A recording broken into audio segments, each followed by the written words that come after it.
Bonjour monsieur. Alors vous êtes enseignant, quelles sont les dispositions que vous avez prises pour assurer une bonne rentrée à vos élèves? En fait d'abord, ce matin il était d'abord plus question d'abord de l'accueil des élèves, de les accueillir, de les insérer dans les salles de classe et de donner certaines consignes pratiques. Ça veut dire que essayer un peu de lire le règlement intérieur de l'établissement, ce qu'ils doivent faire, ce qu'il ne faut surtout pas faire. Donc c'est ça grosso modo ce qui s'est passé aujourd'hui. Est-ce que vous avez l'impression que les élèves ont répondu massivement présents à ce premier jour de rentrée? Vu d'ensemble, non.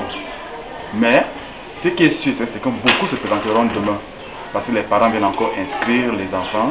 Et comme nous sommes dans un milieu, je peux dire rural, et la plupart des parents sont des commerçants, beaucoup comptent acheter les fournitures scolaires des enfants aujourd'hui. Donc, comme vous voyez là dans la salle de classe, ils ne sont pas nombreux, mais si vous repassez demain, il y aura un grand nombre d'élèves. Et le cours dans tous les établissements reprendront et fait demain. Alors, quel est le programme de la journée? Qu'est-ce qui est au menu? Aujourd'hui, à part l'accueil, le règlement intérieur, je vais essayer un peu de voir s'ils ont oublié certaines choses. C'est-à-dire que les interroger par exemple en conjugaison, pour voir s'ils n'ont pas oublié comment on conjugue simplement le verbe le plus facile est être et avoir au présent.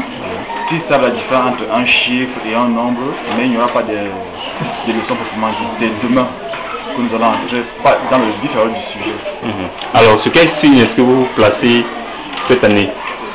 Évidemment, comme tout bon enseignant, sur le succès, voir tous les élèves aller au commun, moi me ferait bien plaisir.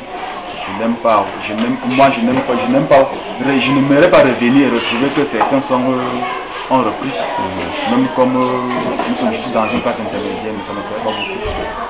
Alors un mot à l'endroit des parents qui jouent un rôle déterminant dans le processus éducatif des enfants.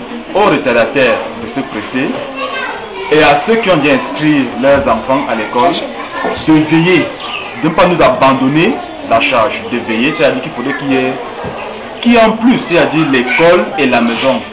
C'est tout ce que je peux leur dire.